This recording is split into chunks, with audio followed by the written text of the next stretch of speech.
ever since the days of old. Wise men and poets told stories of the broken heart being healed by fresh new stars. With the dust upon their books, I never gave them a second. Welcome to episode 2 of Spicy Sauce. I'm excited and terrified all at the same time. Oh, I am too, and I've already done this. Heard you rest in soul. Genetics just don't line up for something like this. It'll be fine. I'm sure. Probably. I'll be alright, so they say. For the fans at home, just mind introducing yourself, telling us who you are. My name is Ryan Miller, and I live here in Oxford, Mississippi. I work at the university, but I enjoy writing, playing, and singing music. That's what I do quite a bit at home, and that's kind of one of my, I wouldn't say hobby, but it's kind of more than that now. And why are you crazy enough to come on this show? Well, because I thought you were friends, and I have now realized that was a horrible assumption. And I thought that this would be good for me and for y'all to spend some time together, and now I realize that this was all a ploy to make me very ill. Well, I mean, you bond with people you go through the trenches with. Yeah, these aren't the So- trenches I was kind of, thinking about. Running together, I don't know. I have a bad knee, so I'm not much of a runner. Okay, I could actually see, experiencing some other hellacious things be much more preferred than this, but that's All all right. I'm excited. So how this works is we take a bite or multiple bites of the wing, your preference. Okay. Bye. And then I'll ask you a question, Yeah. and you do your best depending on the heat level to answer it. Okay. I'll try to muscle through the tears. So let's start with Sweet Baby Ray. This one. Well, that's good. Okay. I'm good. I'm getting that one. Question number 1. Mm-hmm. And this is a good one because we know the many useful talents you have. Useful is a good term of art. Well, here's a better term of art. What's the most useless talent that you have? Oh, useless talent that I have. I can play. Oh, I think it's useless. All in the eye of the beholder. I can play the Lone Ranger theme song on my teeth with a pencil.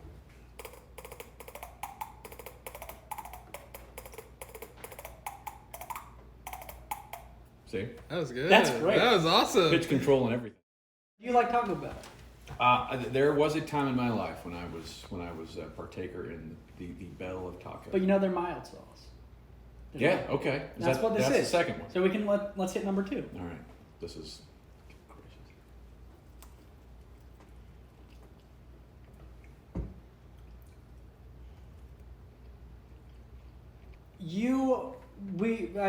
Most people watching this will know you as a musician. Hmm.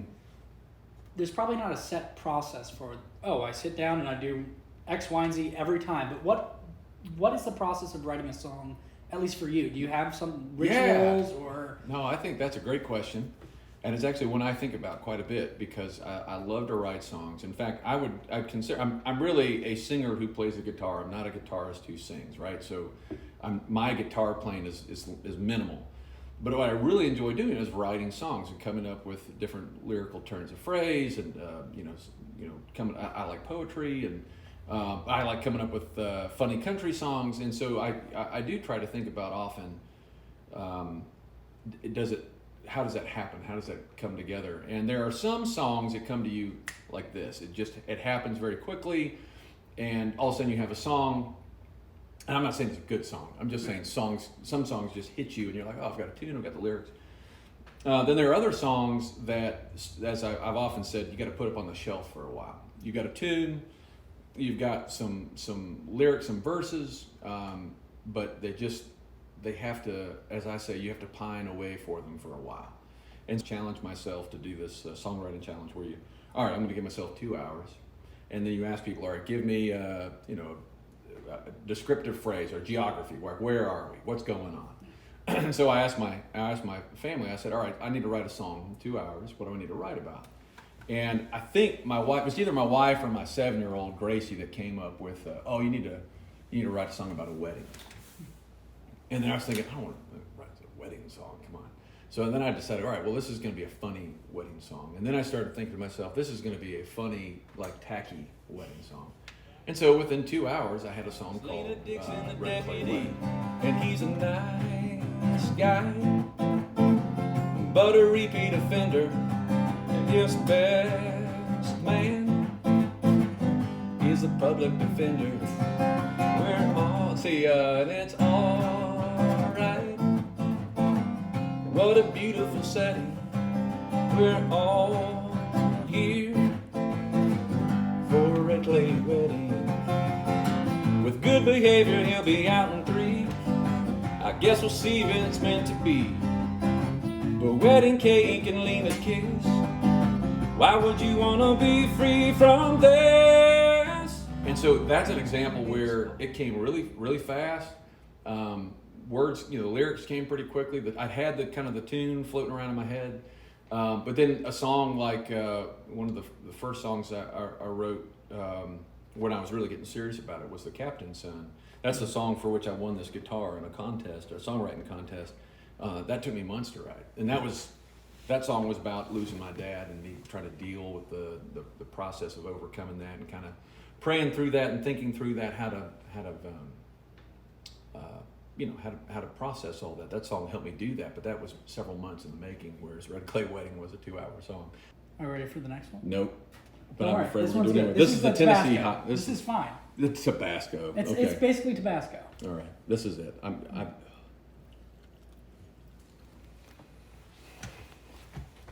little bit of heat, a little tingling. I would say my dad was a big aficionado of Tabasco. He's the guy that would buy that glass bottle of Tabasco, that gallon that would sit in your pantry for 10 years. He would, he loved that stuff, put on his eggs, brush his teeth with it. Tabasco was something he actually loved. And he'd rub it on his lips and then go kiss my mom without her knowing because she hates spicy things. It was always fun. That's reminiscent of it, but I remember, maybe that's just because my dad would torment us with Tabasco being a little hotter. I'm afraid of getting to this line here, though. So you're talking about kind of the favorite process of writing songs. Yeah. Do you have a favorite lyric that you've written, whether most meaningful or you're talking about turns of phrases? Is there one that you go, wow, that was a good one? Yeah, so I'm trying to think. It's hard to try to recall them without. Let me see. I might have to play a little bit of it too. So one of the lines that I love is from The Captain's Son. I need my capo for this one. So I wrote The Captain's Son. Literally, my dad was a captain in the Coast Guard, and as a result, everybody called him Captain Max. And so, when Dad died, trying to think through how I was going to process losing, arguably the person who provided me more wisdom and insight and direction, and I relied so heavily on him in so many ways I didn't even know until he was gone. So I wrote this song trying to figure out, what am I going to do now, right? This is the captain is gone. So I'm going to say the first line. Well, the night has come upon us and I don't know where to go. My compass ain't responding and the stars don't want to show. And I can feel the ancient tension running deep beneath her keel. The fight between the fathoms and the give within her will.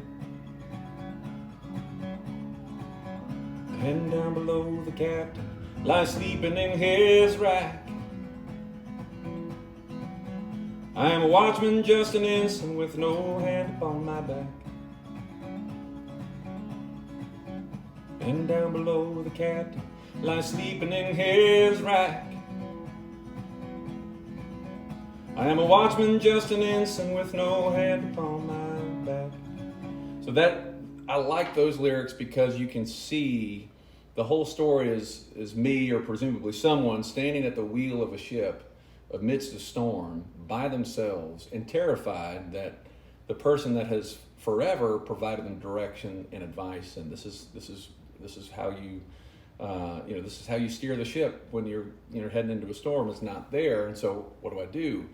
And then the kind of the turn of the song goes into basically an allusion to, or basically referencing the gospel, when Jesus calms the storm in the boat with the disciples, where it says, "And he rose from his sleep, said, 'You wind, be still. I am the captain of this vessel, and you'll bow to my will.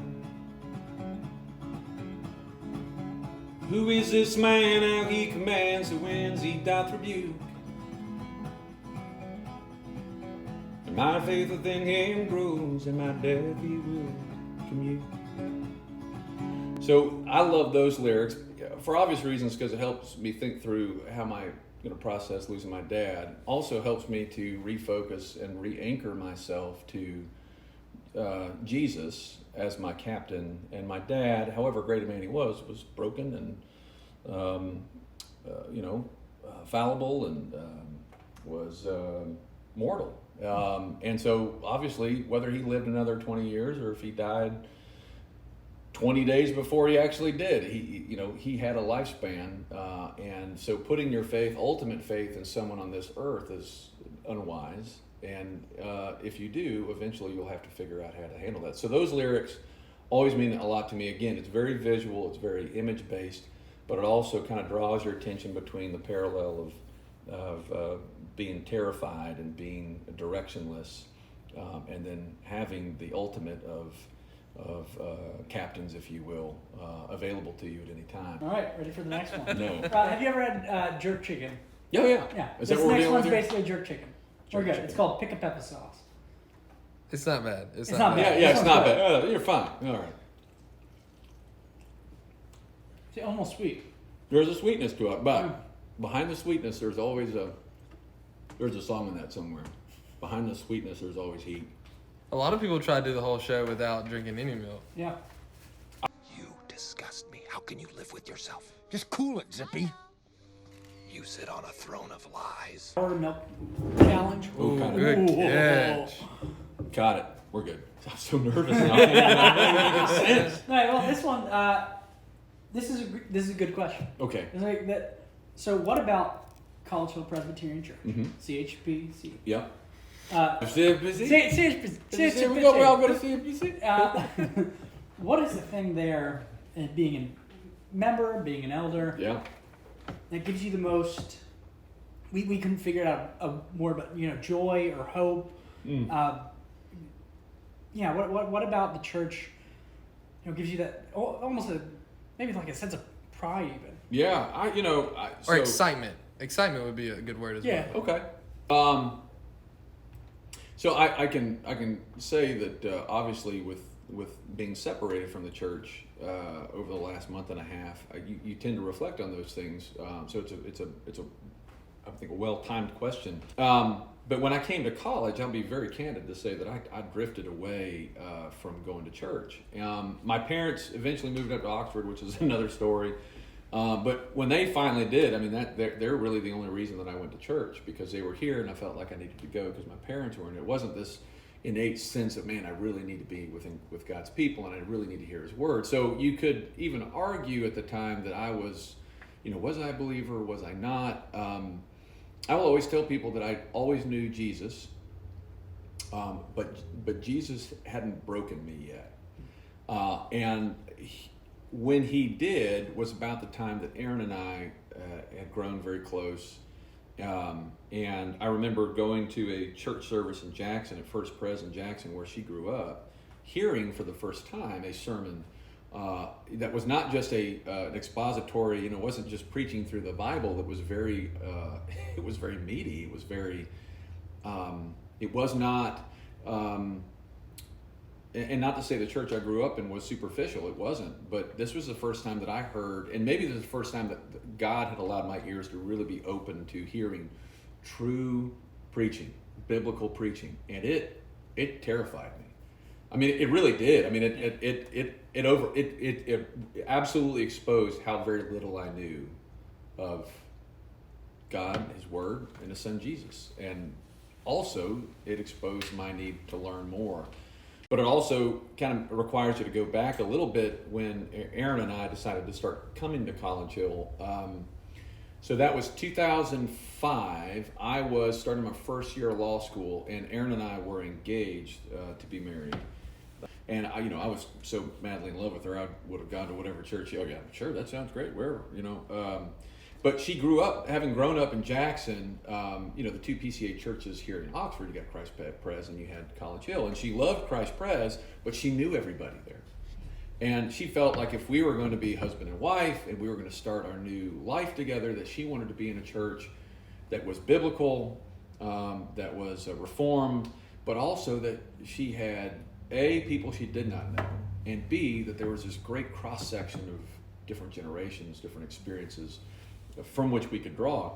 So we came to College Hill for the first few times in 2005, and then once we were married in 2006, obviously we joined the church and made that our church home. And I can tell you that what I have found so endearing about that place, it is not the historicity found in the floorboards or in the bricks. And as lovely and as peaceful and as serene as those things are, and just lovely that they are, the people that sit in those pews are what,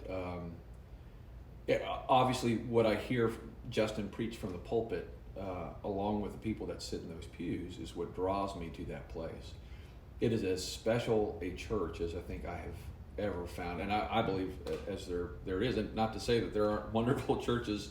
I'm sure both of y'all have your experiences having grown up in probably some wonderful churches, but College Hill is unique because it does have that cross-generational congregation. There's a lot of folks from different walks of life, from different life experiences. We have to eat more chicken. We do. But this is, I almost like to describe this is like a traditional hot sauce. Okay. It's got a little kick, but it's flavorful. Flavorful, Go for traditional it. hot sauce. Go for it. Yeah, come on. Dive right in. I knew when I bit it.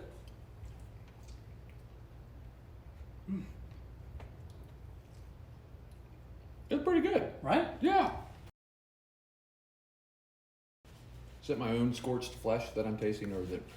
Well, it's that. And So the this one smoky. is a good question, kind of based off of things you've said before, but going back to even your favorite lyric and thinking of, you relied on your father for a lot. Yeah. And he meant a lot to you, and he means a lot to you still. Right. So what is the most meaningful advice that he ever gave you, and in what context did he give it to you? Say the one saying that my dad would always say when I'd go out the door, either to go on a date, or I'd go in with some buddies to a party or something, he would always just say, do the right thing. And I knew what Dad meant, which meant do all the right things. Don't do any wrong things.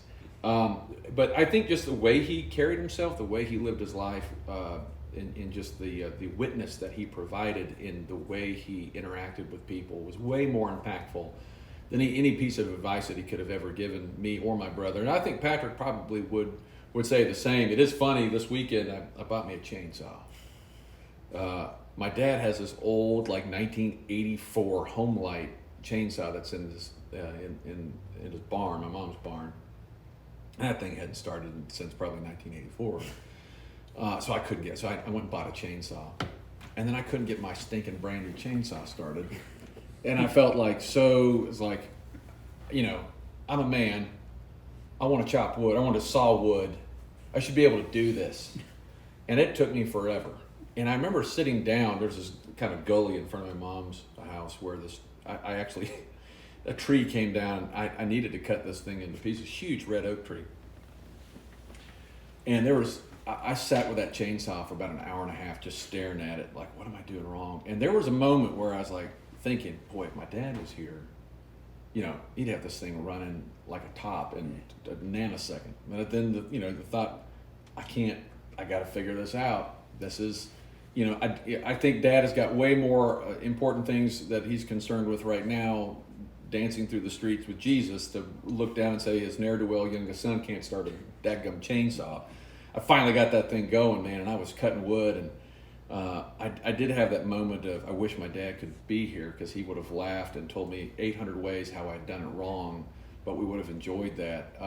I think just his presence and the way he would carry himself are what I missed the most, and probably what were the most impactful, and the best advice, if you will, is just how he carried himself, and how he could run a chainsaw, and I couldn't do it.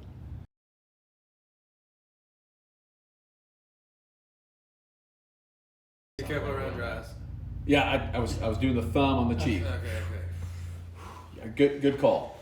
You're about to dive across the table. Motion. Not We got gonna baking win. soda to act as a base. So this one then, the next one is called Los Calientes. Oh no, we've got This is the best one on the. This one is the best. This one I would eat every day. What did we compare it to? Death. No, No, that's the wasn't next it? one. Oh, this one's good. So dig in. Let's Oh go. man, bon appetit. Yo puedo comer el pollo con, what was it, calientes? What was it? Los Calientes. Los calientes.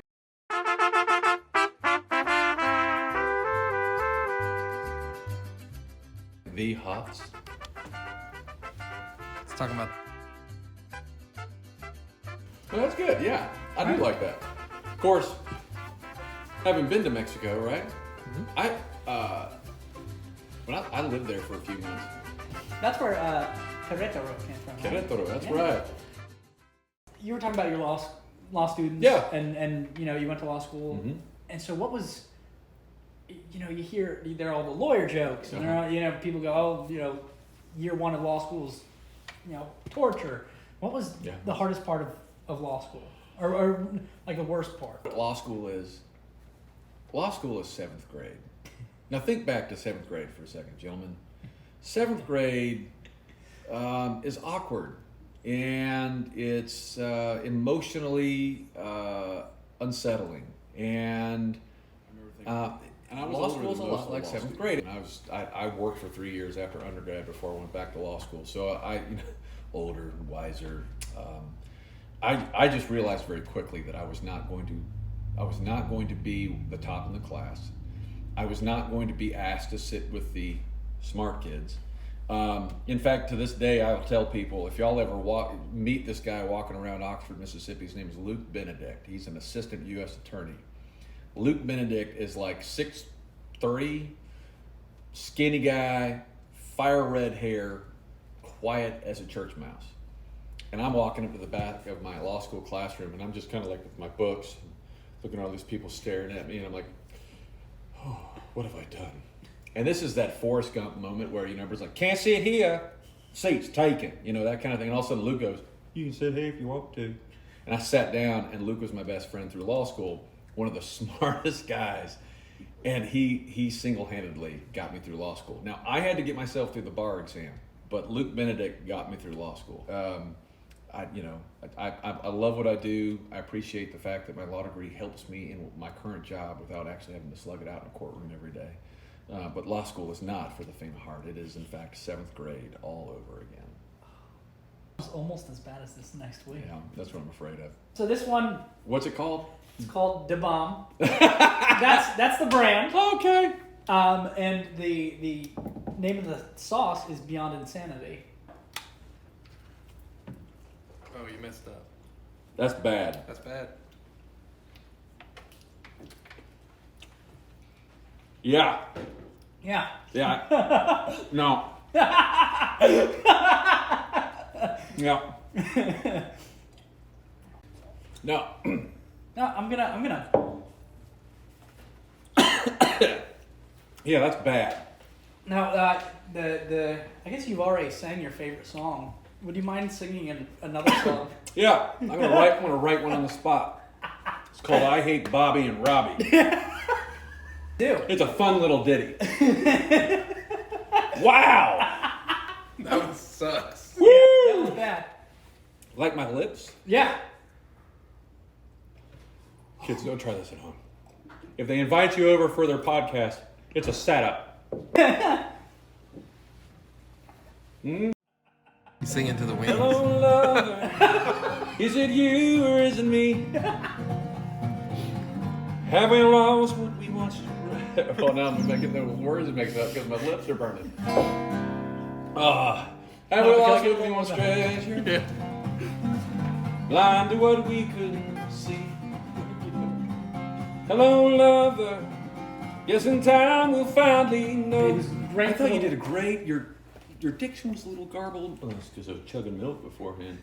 I was having the insanity wing before I stepped on stage. To be or not to be? Oh, that is the question. Ooh. I thought I was going to actually have a reversal of fortune on Robbie over there with my milk for a second. I'm backed into a corner. I had no choice. That would make for a classic podcast coverage. We'd get so many views. Wait, hold on. Yeah, we'd go viral. Hey, Ryan, take another bite. Let's do it again. I'm not touching that thing again. Hello, lover. Is it you or is it me? Have we lost what we once cherished? Or are we drifting out to sea? Hello, lover. Can we somehow start again? Am I what you really want me? Open up and let me in. I'm not gonna finish the song because I gotta take some more milk. Okay. That was beautiful. That was good. Thanks. The Wings really appreciated it. Yeah, I'm sure they did. I was singing right to this one in particular. Is it you or is it me? I can tell you it's you. This next one, Yeah. it's not Beyond Insanity. It's called Dingo Sauce. Oh, It's Dingo. the brand. Right. Yeah, it is from down under, but Right. it's called Widowmaker. Oh, seriously? Isn't there a question first? We eat the wing first. God, and come on. Let's go. Yeah, that's Well, Oh yeah.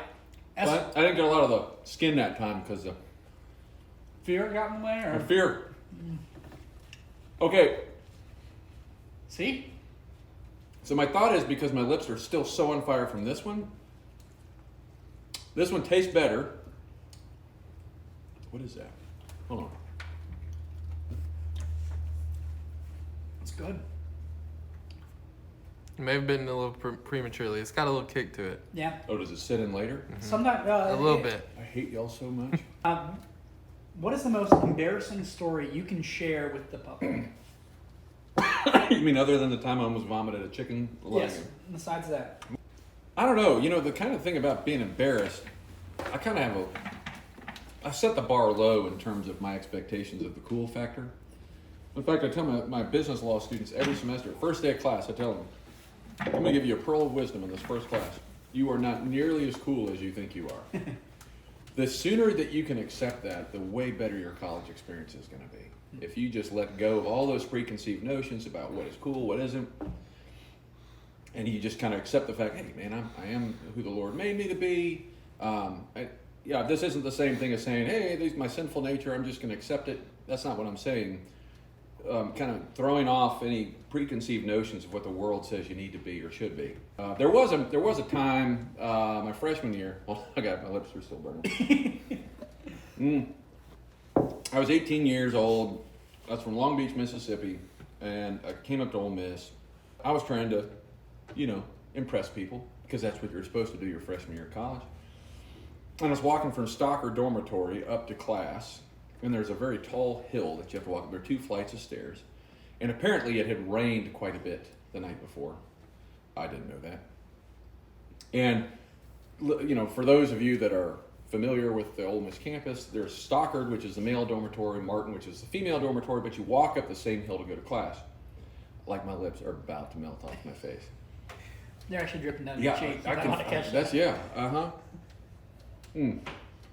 Anyway, I start walking up these stairs, and all these, beautiful young ladies are walking up their books, and I'm like, good morning. I'm trying to be Mr. Dapper Dan, and I get to almost the top step, and I step in a thing of mud on the top step, and my foot goes out from underneath me, and I proceed to not just fall, bounce all the way down both flights of stairs, just dunk, and trying to catch myself, trying to stop, didn't happen. All the way down to the bottom, books, papers everywhere. That situation where everyone was laughing but trying to help me, I think, I wasn't one to skip classes, but I might have missed that first class that day, just sitting in my dorm room like, I need to go home. There's no other way. I can't come back from that. So, Hey, you know what? Why don't we do another song? No, No, we're doing one more. Another classic love song. I got to give it more time. all right, this one's called last dab. The what? Last dab. The last dab or stab? 'Cause Dab. That means that's a big difference. So usually, thankfully, we're not doing it, but they'll put another drop of hot sauce on the final one. They dab a little extra. Yeah. The last Oh, dab. last dab. Yeah. We're not doing that. No, we're not doing You're that. welcome. So what's on it now? The same hot sauce, Oh, okay. but they'll add more hot sauce. Okay. All right. Here you go.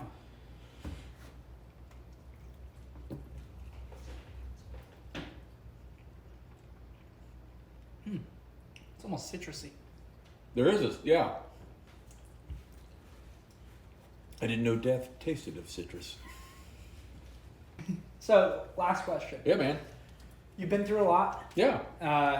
You got your law degree. Yeah. You're an elder. You've got a family, 3 kids. 3 kids. Yeah. Your father passed away. Right. I mean, you've got a lifetime full Yeah. of experiences, Mhm. and you can tell just from the way you talk, a lot of what anchors you is family. Mm-hmm. And so, through all of this, how has your family supported you? Yeah, I have always, even since I was a kid, I love being around my family. I think that, I think my family are the greatest blessing, besides Jesus, the greatest blessing the Lord could have ever provided me in the form of my mother and my father and the house that they created for their boys. It was always filled with love. It was always filled with encouragement. It was always filled with discipline too, which I look back on and I'm grateful for. It was not a steel-handed discipline. It was a gentle hand of discipline, but discipline was there. And so now, even with my family, my immediate, my wife and my children, I pray every night. My job in the evenings is to put Max to bed. Aaron goes and puts the girls down, and Max, for some reason, he always wants me to, and Max is named after my dad, always wants me to come and put him down. And so we read a book. It's usually like The Avengers or some, Richard Scarry book or something. And then I pray for him, and I said, buddy, you want me to pray for you? Yes, please, Daddy. And I pray for him, and it's the one time I pray with my eyes open because I love to look at my child. And the same goes for my daughters too. I love to see them when I'm praying and thanking God for them. Dad died in a car accident. We were all, myself and my 2 daughters were with him. It was a head-on collision. And, my dad died instantly. When I came to, I could hear my children crying in the back seat and trying to kind of surmise what has just happened. Oh, we were in an accident. We're down some deep embankment off the side of the road. I smell smoke. It's all those things you're like, oh, okay. And I'm pulling my children out of the windows. I'm having to pull them through the windows. Shirley Kate was, 5, and Gracie was 3. Max was like 1. He was a little guy. I remember when Aaron and Max finally got to the crash scene, and I had my girls with me, and paramedics were working on me, patching me. I had cuts and bruises, and my girls had scratches on them. Scratches. It was miraculous. But I remember being so relieved to see my wife and my 3 children where I could touch them in that moment. It was a galvanizing moment for me of recognizing the blessing that my family is, knowing at that moment that my father was probably no longer with us, because I knew at that point he had gone, but being so overwhelmed with gratitude that my wife and my children were right here. I think, and it doesn't have to be children. It can be brothers, it can be sisters, it can be best friends. I think when the Lord gives you that type of connection with someone and you're able to, it's tangible, right? It's not just something you feel, it's a tangible connectivity. That is an absolute blessing. So my family is very special to me. I'm very, I recognize I'm very blessed. The Lord has been gracious to me, and the woman that He provided for me as a wife that does so much to teach me and help me and encourage me when I have children. Oh man, that was fun. So the goal is to go through the elders and then cascade down into the deacons, depending on how long or how much time Ryan, we we want have. to thank you That's for so great. I doing this. Thank you for having You me. put yourself on the line. We appreciate I that. put life and limb, yes, but thank you. Yeah. So, is there anything you'd like to give a plug for? You can playing some great music. So, I mean, where can people find that? I appreciate that. Yeah. So anybody that's interested in my music, I do have an album that's on Spotify, iTunes, Amazon, Google Play. Anywhere you can stream music, or on iTunes if you want to buy the MP3s. The album is called "It's Been a Great Day." We released it in its entirety in January. So I have my music there, and then I'm hopeful that once the veil of COVID-19 dissipates, I'll have some opportunity to do some in-home concerts. So I have some people who have asked me to come and play kind of some more intimate gatherings. So either the album "It's Been a Great Day" or if you need me to come and play music at your house while you're making dinner and just make it real awkward, I'm happy to do that too. So I appreciate it. Right. Well. All right. Babies, when they're born, their diapers aren't normal. Okay? They're just not. Both in consistency and smell. And you're like, this can't be. I remember I called John. I think Shirley Kate, she's really sick. She just had this nasty diaper and I was describing it in like horrific detail. Okay? And I mean, it's stupid questions. Do you think she's dying? Do you think she has this? I mean, is there a Horcrux I need to destroy? Is there something, I'm thinking about, this is horrible. This can't be right. And on the other line, there's silence. And then all of a sudden you hear, Ryan, I just want to affirm you. And really, you are really doing such a good job. She is a healthy child. And you are asking all the right questions. And I was sitting there going, I am asking the right questions. I am a good dad. And afterwards, I was like, I'm all right. She's fine. It's like the most encouraging. But this may destroy him. I don't know. Something a rift in the time-space continuum might open up with him eating that one right there. So John, if you're seeing this, you need to come do this. And when you eat this, I just want to see what happens. Okay? That one.